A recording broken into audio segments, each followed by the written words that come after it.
setiap harinya, nanti di pertengahan bahkan malamnya, seluruh amal kita di bulan ini dibentangkan oleh malaikat, dibacakan, ditampilkan, disampaikan di hadapan Allah Subhanahu wa taala. Semua sahabat yang pernah mendengar hadis ini mengatakan, aku akan jaga amalan ini sampai aku wafat.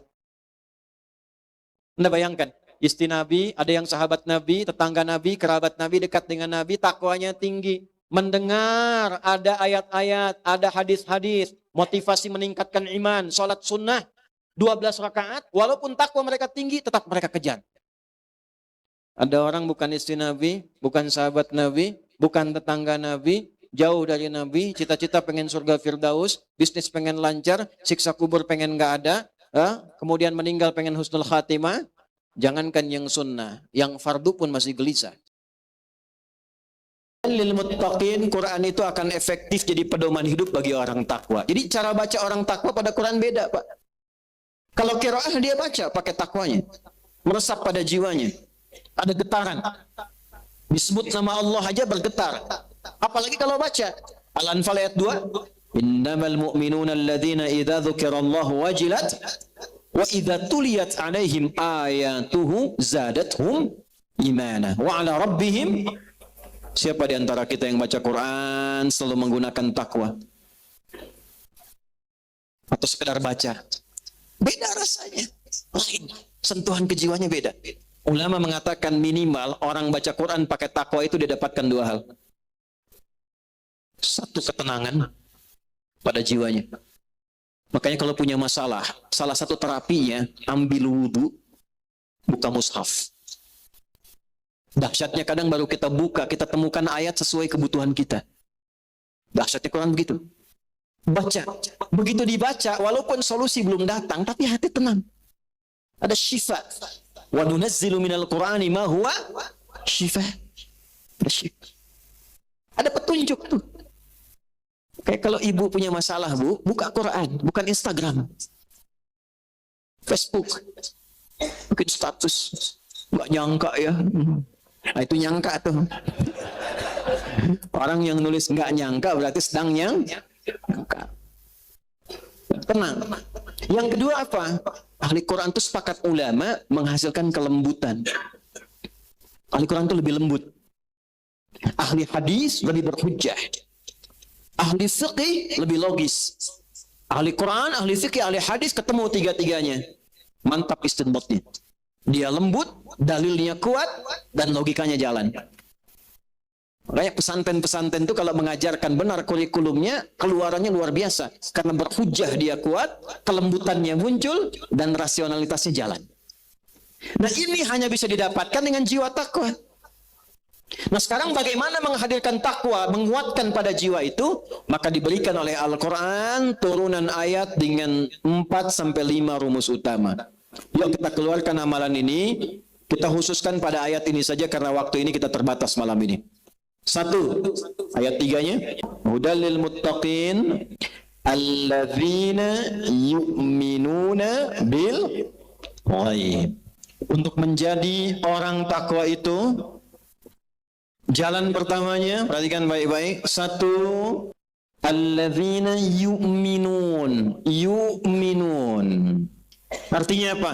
Allah berikan tawaran pada semua tanpa kecuali. Jadi kalau ada hamba yang tidak bertakwa, yang salah bukan Allah, hambanya yang nggak ngambil. Saya sering istilahkan, hidayah itu Allah tebarkan, tinggal kita mau ngambil atau tidak. Kayak sinyal handphone, Anda teleponan di dalam, sinyal nggak kuat, Anda keluar kan cari sinyal.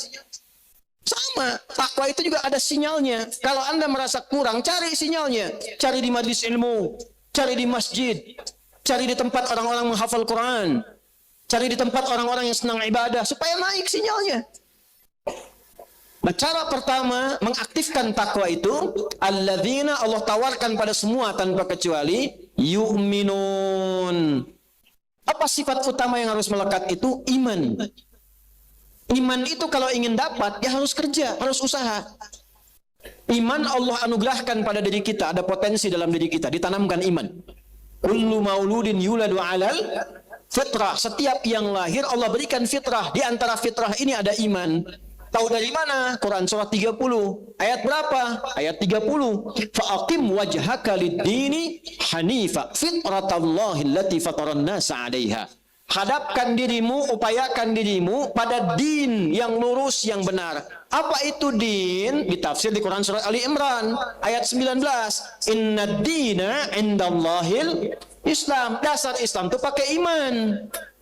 Jadi ketika iman itu ditanamkan pada jiwa, itu fitrah, fitratullah, fitrah yang Allah tanamkan pada diri kita. Tugas kita bekerja mengeluarkan cahaya iman ini.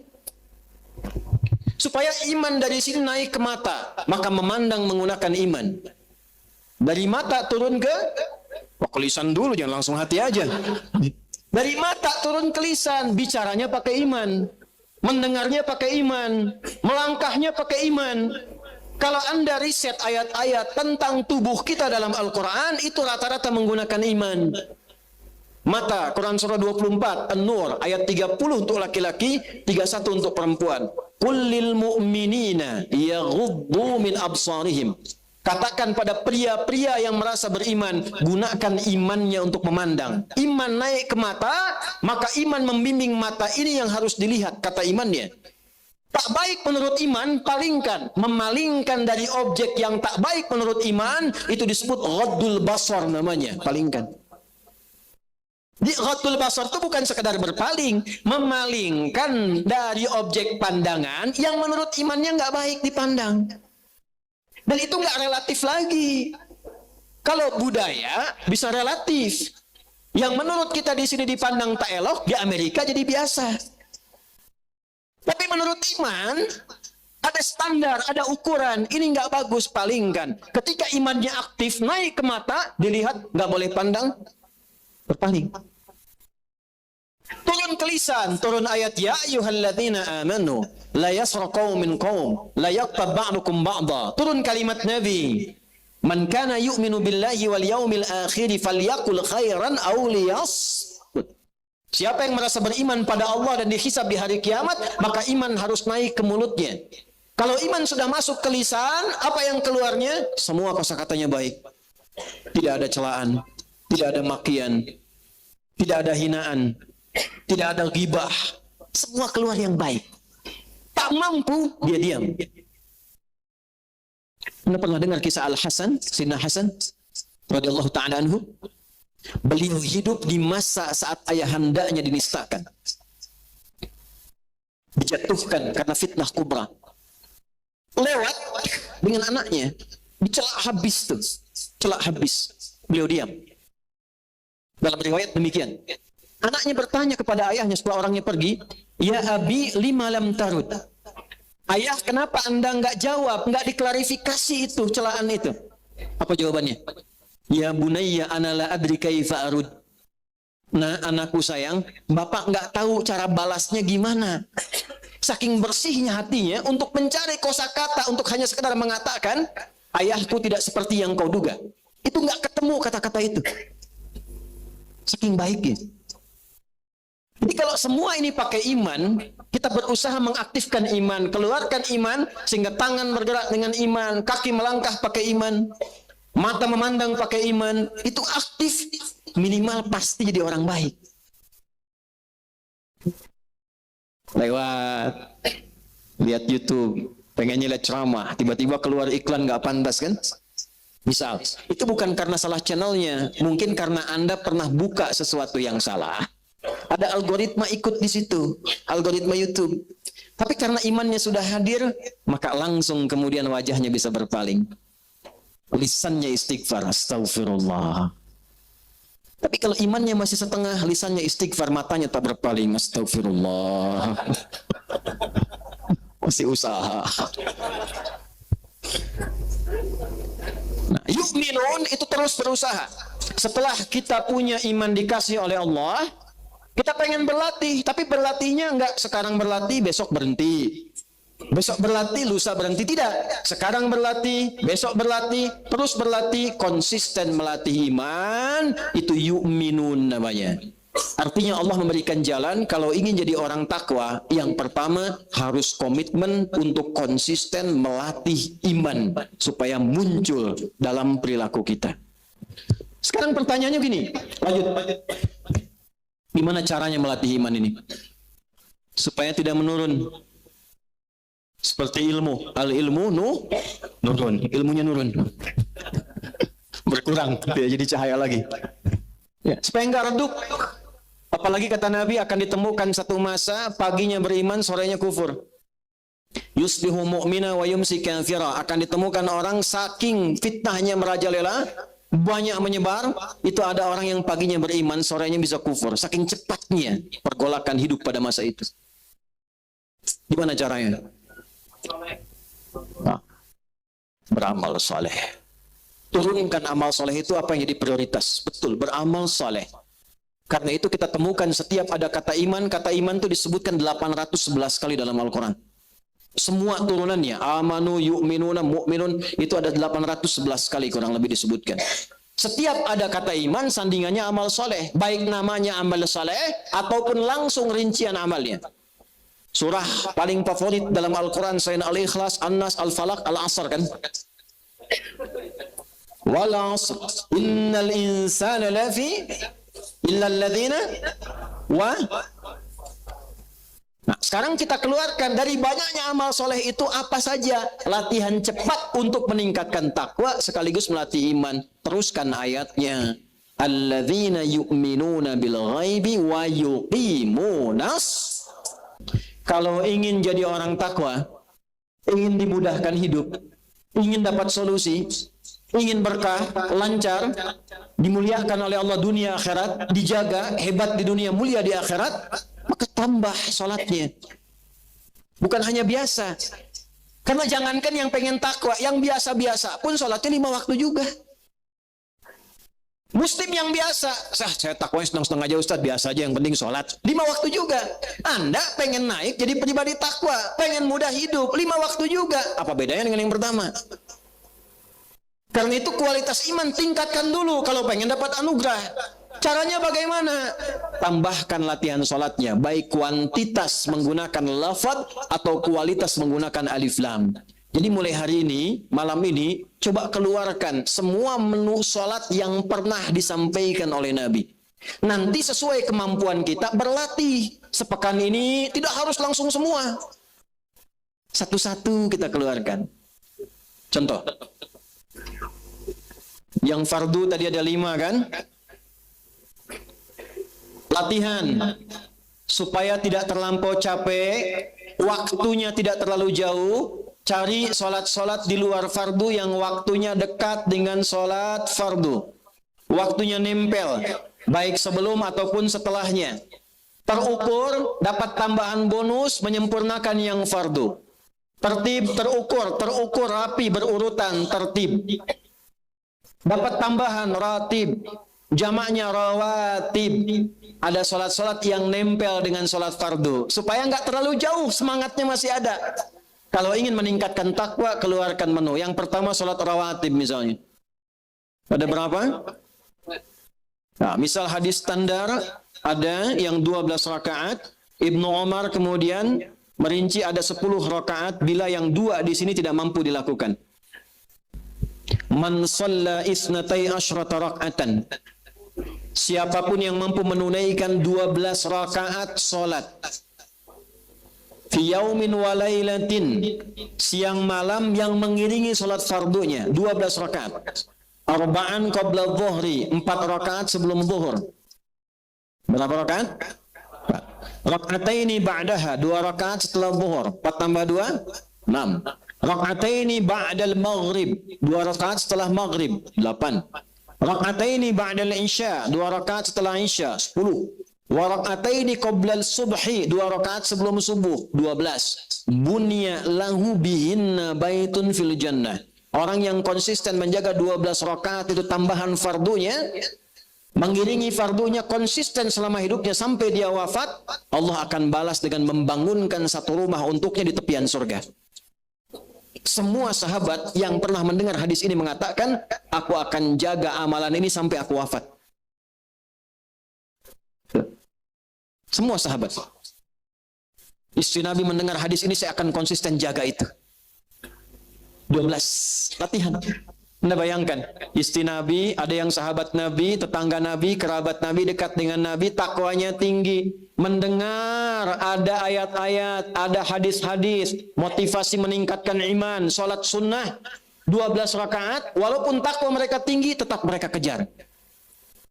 Ada orang bukan istri Nabi, bukan sahabat Nabi, bukan tetangga Nabi, jauh dari Nabi, cita-cita pengen surga Firdaus, bisnis pengen lancar, siksa kubur pengen nggak ada, kemudian meninggal pengen husnul khatimah. Jangankan yang sunnah, yang fardu pun masih gelisah. Apa yang mau kita upayakan?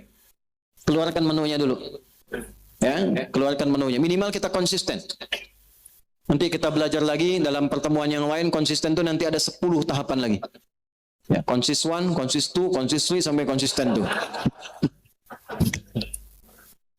Kalau sholatnya dikerjakan sebelum yang fardu, qabla al-fardu, qabla salati subhi. Qabla, sholatnya dibuang tambah ya dengan nisbah dan tak di ujungnya menjadi qabliyah. Maka kita temukan qabliyah subuh, qabliyah zuhur. Ustadz, saya ini kerja di kantor, waktunya singkat kalau zuhur, nggak sempat 4. Gimana solusinya? An Ibnu Umar radhiyallahu taala anhuma. Hadis riwayat Ibnu Umar, semoga Allah ridhoi beliau dan ayahnya. Qala, beliau mengatakan, hafidhu 10 rakaat min Rasulillah sallallahu alaihi wasallam. Saya hafal 10 rakaat dari Nabi sallallahu alaihi wasallam. 10 itu salat rawatib yang mengiringi salat fardu. Beliau meringkas 4 jadi 2, rakaataini qabla dhuhri. Jadi kalau waktunya padat, waktu-waktu sedang di kantor, nggak dapat 4, cuma dapat 2 nggak ada masalah. Kerjakan 2, nilainya sama dengan yang 4. Sudah rutin, sudah konsisten, sudah enak, tambah dengan yang mutlak. Ada yang nempel dengan waktu-waktu sholat. Asar, tadi kan nggak disebutkan. Nggak ditemukan qabliyah rawatib, nggak ada ba'diyah rawatib. Tapi qabliyah, tidak semua qabliyah itu rawatib. Ada yang mutlak. Sebelum asar ada nggak sholat sunnah? Ada, ditemukan di mana hadisnya? Ibnu Umar lagi. Gimana bunyinya? Rahimallahu mra'an shalla qabla al-asri arba'an. Allah akan menambahkan rahmat pada seorang hamba yang mau menunaikan sholat 4 rakaat sebelum asar. Qabliyah isya mau pakai? Boleh. Apa dalilnya? Ma baina adzanaini rakaatin. Di antara 2 adzan dan iqamah masih boleh salat 2 rakaat. Ada yang jaraknya agak jauh dari yang fardu. Siang. Dari subuh ke zuhur, jauh jaraknya. Antara subuh ke zuhur ada yang sunnah. Apa itu? Duha. Awal duha disebut dengan syuruk. Syuruk itu awal duha. Ada pertengahan duha, ada akhir duha. Awal duha kurang lebih kalau dikonversi 1 jam 10 menit setelah subuh. Man shallal ghadata fil jama'ati, siapa yang salat berjamaah subuh, tsumma yaqudu yadhkurullaha ta'ala, kemudian dia duduk enggak langsung pulang, zikir dulu sama Allah. Ada yang zikir, ada yang baca Quran, ada yang belajar, ada yang ta'lim, ada yang macam-macam. Ya, tsumma yusalli rak'ataini, kemudian dia salat 2 rakaat fi bidayatid duha, di awal duha. Saat matahari mulai meningkatkan ketinggiannya terus melewati batas terbitnya, maka bayangan naik kemudian 1 tombak. Naiknya isyraq, posisi turunnya isyraq disebut syuruk, awal duha disebut syuruk. Fakana alaihi ka ajri umratin, maka dia mendapatkan pahala senilai umrah. Sempurna, sempurna, sempurna kata Nabi. Tapi bukan umrah senilai umrah. Mau kemana mah? Mau umrah dulu. Salat ya takwa, nunggu subuh. Bukan, umrahnya belum dilakukan, tapi dapat pahala senilai apa? Umrah. Tapi umrah lebih utama karena salat di Masjidil Haram 100.000 pahalanya. Ya, ada nilai kebaikan yang berlipat di dalamnya. Balik ke sini, keluarkan menu salat. Malam, nemu lagi salat. Ayo, semakin kita naikkan takwa, nanti fadilahnya makin naik. Semakin naik takwanya, semakin naik imannya, semakin banyak sholatnya, cahaya iman makin kuat. Semakin kuat cahaya imannya, semakin tinggi koneksinya dengan Allah, semakin cepat anugerahnya. Makanya setiap ada amalan di luar sholat fardu, itu memunculkan keistimewaan yang beda dengan sholat-sholat lainnya. Duha, tadi awal duha ada pahala sendiri. Pertengahan duha, pahala sendiri. Pengganti zikir seluruh tubuh, pembebas dari musibah umum. Harusnya ada musibah umum yang dialami semua umum. Lewat macet, kena macet. Tapi yang ini tiba-tiba, Pak, jangan ke situ, Pak. Jalan sini saja, sana macet. Ada permudah rizki. Rakaatnya beda-beda. Syuruk 2 rakaat, tengah duha bisa 4 rakaat, ujung sampai akhir bisa 8 rakaat. Ketemu malam, temu amalan malam. Malam namanya lail. Jamaknya layali. Turunannya lela, lili, lala. Ibu Leli, ibu malam-malam. Kita pengen sholat malam, bangun, qiyam namanya. Malam lail, qiyamul lail. Turun surat Al-Muzammil. Ya ayyuhal muzammil. Qumil laila illa qalila. Nisfahu aw inqus minhu aw zid alaihi warattilil Qur'ana. Masya Allah. Duhai orang yang sedang berselimut. Kalau Al-Mudaththir artinya apa? Berselimut juga. Apa bedanya Al-Mudaththir dengan Al-Muzammil? Kalau Mudaththir, dithar, itu biasanya selimut digunakan untuk berlindung karena kegelisahan atau kekhawatiran. Kalau Muzammil, orang yang berselimut memperlakukan selimut seperti teman yang menaungi dengan kenyamanan, enak. Paham ya? Kitab Badul Wahyi Al-Bukhari, hadis nomor 2 sampai 3 dari Jabir bin Abdullah radhiyallahu taala anhuma. Nabi turun dari Gua Hira setelah periode Iqra, malaikat belum nampakkan wujud aslinya, masih nyamar. Belum turun wahyu, Nabi turun keluar siang-siang, kosong, pemandangan gak ada apa-apa. Di tengah-tengah saat akan turun, tiba-tiba ada suara, Muhammad. Tengok kanan kosong, kiri kosong, depan kosong, belakang kosong. Nengok ke atas, dalam hadisnya, aku melihat sosok seakan duduk antara langit dan bumi, sosok besar melihat begini. Sudah Arif lah, keluar sini. Malam-malam, kita selesai jam 10 nih, itikaf sampai jam 1. Dia keluar dipanggil, Mas Arif. Sorry, tengok kanan kiri nggak ada orang, depan belakang kosong. Lihat ke atas, baju putih, badan besar, rambut panjang, Mas Arif. Responnya gimana tuh? Apa sih? Lihat hadisnya, faru'ibtu minhu, maka jiwa kemanusiaanku muncul, bulu kudukku naik, aku percepat jalanku pulang. Karena belum pernah lihat malaikat Jibril dalam wujud aslinya pada masa itu, baru pertama kali. Begitu sampai ke rumah, dibukakan pintu, melihat wajah Sayyidah Khadijah hilang setengah gelisahnya. Ibu tuh gimana caranya di Sayyidah Khadijah? Suami ibu pulang dari kantor ada masalah, lihat wajah ibu begitu dibuka, tambah masalah. Setengah masalah. Nanti ibu belajar ya bu, lain kali nanti ada waktu belajar kenapa istri Nabi diizinkan lebih daripada 4. Dalam riwayat menyebutkan 11. Kenapa? Saya riset, saya pelajari, salah satu hikmahnya ternyata, bukan bab poligaminya, bukan. Salah satu hikmahnya, ternyata seluruh istri Nabi itu mewakili seluruh karakter perempuan di muka bumi. Ada yang tenang, ada yang senang masak seperti Sayyidah Saudah binti Zam'ah. Ada yang senang fashion seperti Sayyidah Zainab. Ada yang senang ilmu, gesit seperti Sayyidah Aisyah. Anda pulang dari sini temukan istri Anda mirip siapa?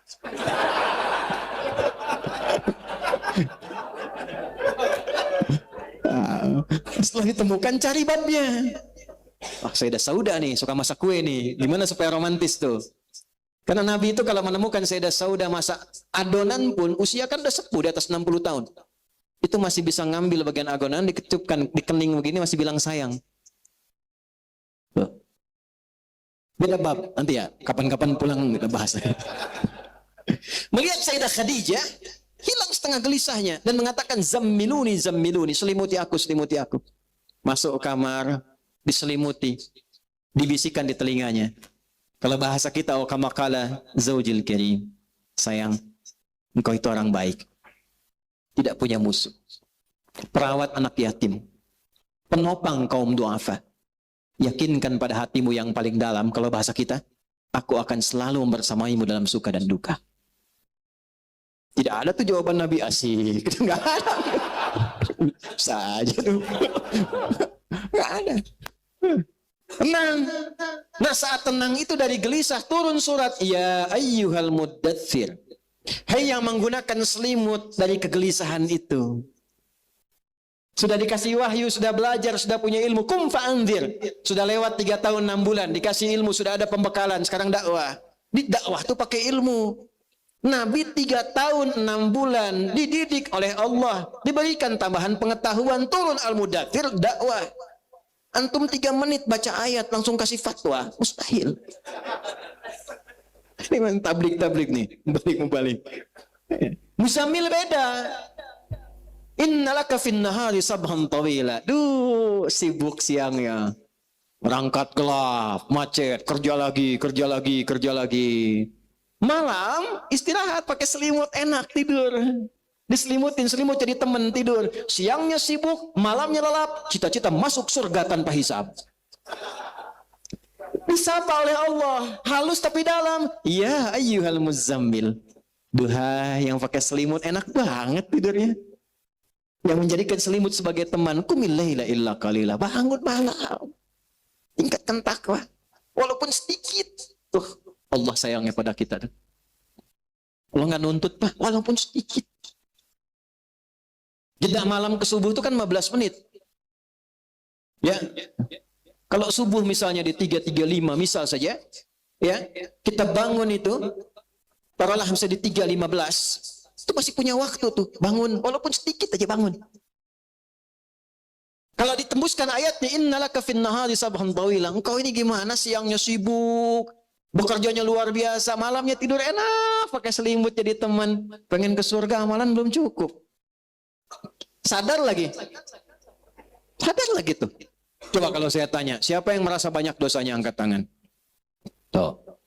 Siapa yang merasa nggak punya dosa? Siapa yang pengen ke surga? Tuh. Siapa yang pengen di surganya sama Nabi Muhammad? Oh, luar biasa tuh. Nih saya kasih tahu aja ya. Nabi Adam melanggar satu aja, satu kesalahan, keluar dari surga. Antum bikin banyak pengen masuk.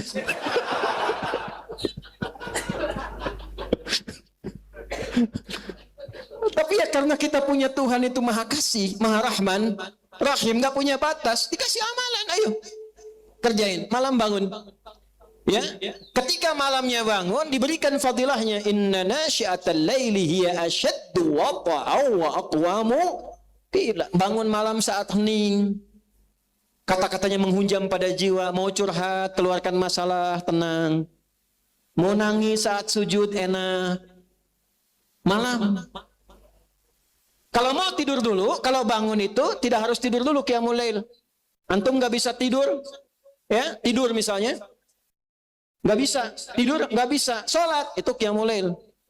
Tapi kalau Anda tidur dulu dengan niat malam bangun,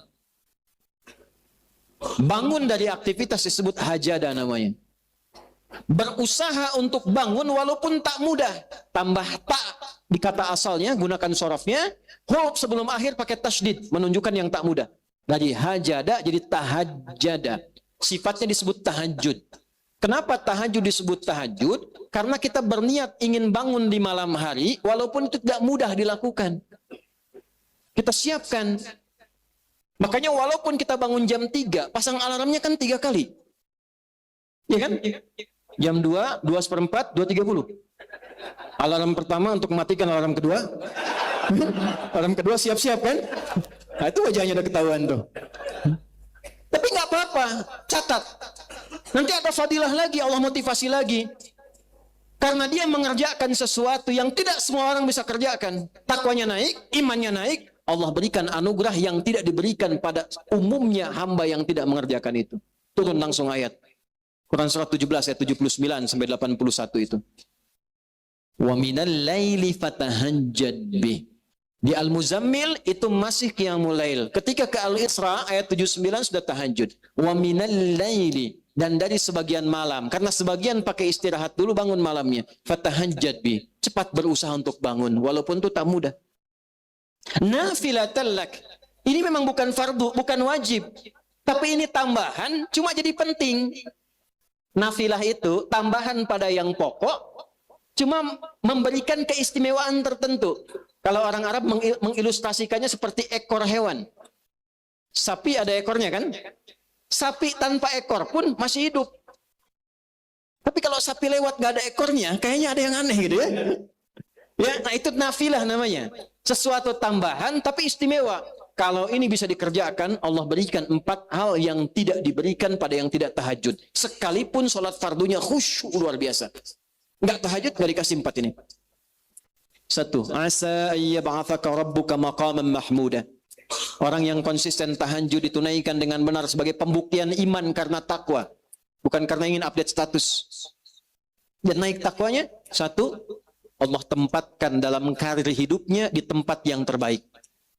Bukan pilihan kita, tapi pilihan Allah. Belum kerja, Allah tempatkan tempat yang terbaik. Dan orang menilai pantas dapat posisi itu. Kan ada orang yang dapat posisi, alam semesta menyoal dia kan. Kok bisa dia gitu kan? Kok bisa, Anda bayangkan apa ketawa itu? Kok bisa ini, kok bisa. Tapi orang ini tidak. Begitu dia naik, orang sudah berkata, memang pantas. Wa qur rabbi adkhilni mudkhala. Cara kerjanya dibimbing oleh Allah. Diarahkan. Wa akhrijni mukhraja, diberi solusi oleh Allah. Ya, mengatasi sesuatu nggak pakai nyogok, nggak pakai nipu, nggak korupsi, dibimbing. Dan yang keempat, waj'alni min ladunka sultanan, dijaga oleh Allah. Kalau ada yang ganggu, Allah yang menjaganya, Allah yang turun menjaganya. Jaga. Ya, seperti Nabi praktekkan fadilah tahajud ini dalam pengepungan saat dikepung oleh 100 pasukan khusus. Yang diriwayat disebutkan, hewan pun itu tak lolos dalam pandangannya. Tapi malam keluar. Nabi hanya tugaskan Abu Bakar ikut saya. Ali, ganti tempat tidur saya. Perhatikan iman dan takwanya 2 sahabat ini. Ali bin Abi Thalib nggak pernah protes. Walaupun tahu resikonya kematian. Saya belum pernah dengar riwayat dalam sirah Ali protes. Ali, tempati tempat tidur saya. Jangan saya Nabi, Abu Bakar yang tuaan dikit. Nggak pernah kan? Ali mengatakan sudah sami'na wa ata'na, saya dengar, saya taati. Abu Bakar ikut tidur, yang ngepung tidur semua. Betapa dulu teman-teman yang penegak hukum, KPK apa tuh sering cerita. Kami kalau menemukan solusi Ustadz itu setelah tahajud. Tiba-tiba dapat dorongan, cepat bergerak, cepat begini. Saya ngajar beberapa tempat itu, saya dorong tuh, ayo yang muslim bangun tahajud, bangun tahajud. Ya, itu fadilahnya, keluarkan. Pengen ningkat takwanya, pengen bahagia, dapat solusi. Ini bukan kita yang sampaikan, Allah yang sampaikan. Ini menunya. Naikkan imannya, caranya ini. 1, walaupun ini singkat, padat, 1 amalan dulu, tapi konsisten dikerjakan. Nah setelah kita naikkan, jangan paksa langsung semua, tidak, pelan-pelan dulu. Tahajud pun jangan banyak-banyak dulu, baca rumus nabinya. Jangan cuma langsung 11 rakaat, 23 rakaat. Lihat dulu Bapak, Ibu. Dari Ibnu Umar, sholatul laili mathna mathna. Kalau ingin baru bangun malam, baru pemula, ingin baru mulai, jangan banyak-banyak dulu, 2 rakaat dulu. Baca pun jangan panjang-panjang dulu. Ma tayassara minal Quran, Al-Muzammil ayat ke-20 itu, yang paling mudah bacaan Qurannya, yang paling ringan. Itu bisa relatif. Kalau bagi Nabi, paling ringan itu 100 ayat. Paling ringan. Al-Bukhari nomor hadis 2010 tuh, sampai 2012. Sahabat datang ke Sayyidah Aisyah nanya, gimana salat malamnya Nabi? Kata Sayyidah Aisyah, la tas'al an husnihinna wa tulihinna. Jangan tanya panjang dan bagusnya, susah diikuti. Penasaran besoknya, ngikut di belakang Nabi. Beberapa sahabat. Kemudian sholat di belakang Nabi. Rakaat pertama Al-Baqarah 100 ayat. Dikira akan sujud, disempurnakan 286 ayat. Dikira akan sujud, dah siap-siap, nyambung Ali Imran 200 ayat. Dikira akan sujud, nyambung An-Nisa 176 ayat. 5 juz 4 halaman, baru ruku. Besoknya nggak ada lagi yang ikut. Mulai. Dan nggak usah terlalu awal, dekatkan ke subuh, pepetkan. Fa idza khasyiya ahadakumul fajra falyutir raka'atan wahidah. Kalau baru mulai, jangan memaksa banyak dulu. Pepetin ke dekat subuh, 2 rakaat dulu. Kalau sudah merasa dekat ke subuh, tutup witir 1 rakaat. Buat diri kita nyaman, dingin dulu, tenang. Supaya nyaman tahajudnya. Nyaman, dingin, tenang, bahasa Inggrisnya cool. Cari 3 surat cool. Qul a'udzu birabbil falaq, qul a'udzu birabbin nas, qul huwallahu ahad. Sampai bosan. Sampai bosan, berikutnya tambah 4 rakaat, witir 1. Mulai dari ad-duha, al-insyirah, kul lagi 2, kul huwallah yang terakhir. Sampai terus naik 6, naik 8, naik 10, witir 1, 11, terus sampai merasakan kenikmatan. Sampai ketika nggak bangun, gelisah. Sampai ketika adzan berkumandang, Allahu Akbar, kita berkata, ya Allah terlambat saya. Terlambat, padahal adzan baru berkumandang. Karena dia merasa ada yang tertinggal. Itu ciri iman sudah naik. Coba nikmati itu. Mulai. Keluarkan satu-satu. Berlatih itu dulu. Ya, mulai dari rawatib. Pelan-pelan. Latih dulu. Jangan tambah yang lain dulu. Sebulan konsisten enak. Tambah lagi mutlak satu-satu. Duhanya malam 2 rakaat. Ya. Kalau kira-kira nggak bangun, tunaikan 2 rakaat. Witir 1 rakaat. Sudah istirahat. Latihan. Tapi niatkan untuk meningkatkan iman. Ini bisa dikerjakan. Silahkan Anda cek. Lihat perubahannya pada kehidupan kita. Bedakan rasanya, rasakan bedanya, pasti akan terasa bedanya. Akan lain hidup kita. Masih ada waktu? Masih. Cukup. Oh, masih 2 jam. Silahkan mau di sini 2 jam lagi sih. Sebentar lagi pulang. Ini bab salat dulu ya. Bab salat ini panjang sebetulnya. Ini ada setiap pertemuan tuh bisa 6 SKS. Ini 24 sesi. Ya, tapi saya coba dengan dhamir. Coba Anda cek, bentuk-bentuk sholat yang bersifat ibadah ritual, dibuka dengan takbir, ditutup dengan salam, itu bentuknya rata-rata dalam Al-Quran pada umumnya menggunakan alif lam, atau idhafat dengan domir. Kalimat sholat pertama Al-Baqarah ayat 3. Alladzina yu'minuna bil ghaibi wa yuqimunas shalah. Ada alif lamnya. Al-Baqarah 45, wasta'inu bis-sabri was-salat. Al-Baqarah 153, ya ayyuhalladzina amanu ista'inu bis-sabri was-salat. Al-Isra ayat ke-78, aqimis salata liduluki syamsi ila ghasaqil lail. Quran surat 11 ayat 114 sebelumnya, aqimis salata tarafain nahar. Alif lam. Innas salata tanha 'anil fahsya.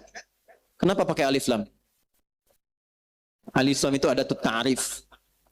Huruf yang berfungsi mengkhususkan sesuatu sesuai aturannya, sesuai petunjuknya. Seakan Allah ingin mengatakan, kalau sholat ingin bagus sebagai pembuktian iman, ingin naik takwanya, sholatnya jangan ditunaikan asal-asalan. Tunaikan sesuai pedoman, petunjuk yang pernah Allah ajarkan pada Nabi, yang diajarkan oleh Nabi pada kita melalui sahabat. Saking sempurnanya pengajaran Nabi sampai Nabi mengatakan, "Shallu kama ra'aitumuni." Salatlah kalian seperti kalian melihat aku salat. Kita nggak pernah melihat Nabi salat. Gimana caranya? Dari orang yang pernah melihat Nabi, orang itu mengajarkan, mengajarkan orang itu, mengajarkan lagi sampai ke kita. Alhamdulillah dalam Islam kitabnya ada, tokohnya ada, silsilahnya ada, sanadnya ada. Agama mana di muka bumi ini yang memiliki referensi yang jelas, sumbernya jelas, tersambung sampai setiap generasinya melakukan ibadahnya sama, tidak ada beda sama sekali. Ini menunjukkan ini bukan karya manusia. Nah, oleh karena itu diharapkan kalau ingin naik takwanya, naik imannya, jangan sekedar sholat. An-Nisa 103. Fa'idha qadaitumus salata. Ini ukurannya nih. Maka apabila Anda telah mengerjakan salat, fadhkurullaha, maka segera cek, sudahkah tersambung dengan Allah? Benar nggak salatnya? Kalau wakaf sampai yang tadi tidak pakai fadhkuru, berarti ada orang yang sekedar salat saja. Mau nyambung, mau tidak, yang penting salat. Kalau tidak disebutkan rumus dari tafsirnya, tidak disebutkan kejadiannya, kapan kejadiannya, siapa tokohnya, ini menunjukkan di setiap zaman akan ada ditemukan orang yang penting sholat. Mau khusyuk, mau tidak, yang penting sudah sholat. Ada yang begitu? Kenapa jawabnya pelan? Ada. Ditemukan. Nah, kalau kita ingin naik level ketakwa, naik. Keluar dari kebiasaan tadi, mulai perbaiki. Gimana caranya? Kembali ke hadis tadi, ini akhir dari perjumpaan kita. Ada orang namanya Khalad bin Rafi Az-Zuraiqi datang ke Masjid Nabi sallallahu alaihi wasallam, fadakhala ilal Masjidin Nabawi fa shalla wan nabiyyu fi janibin akhar minal masjid. Beliau salat, Nabi di sisi yang lain. Ilustrasinya begini, salat di pojok sini, Nabi di sebelah sana. Begitu selesai salam, thumma atan nabiyya sallallahu alaihi wasallam. Beliau datangi Nabi mengatakan, Assalamualaikum ya Rasulullah.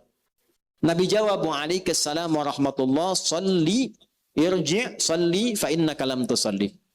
Kawan balik lagi sholat, karena Anda belum sholat. Sampai 3 kali. Sampai orang ini berkata, Ya Rasulullah, alimni ma uhsinu ghairah. Ya Rasulullah, tolong ajarkan padaku sholat yang benar, karena saya taunya cuma sampai situ saja tadi yang keliru tadi. Maka perhatikan kalimatnya. Idza qumta ila shalah, kalau salatmu ingin benar, baik, bagus. 1, asbighil wudu, mulai dengan wudu yang baik dulu. Maka mempelajari salat yang benar, walaupun belum masuk kepada rukun, tapi menjadi syarat yang menunjukkan kebenaran salat itu dilakukan. Wudu. Wudu itu syarat salat, bukan rukun salat. Kenapa disebut syarat? Karena nanti kalau wudunya benar, dia akan menjadi syarat khusyuk dan baiknya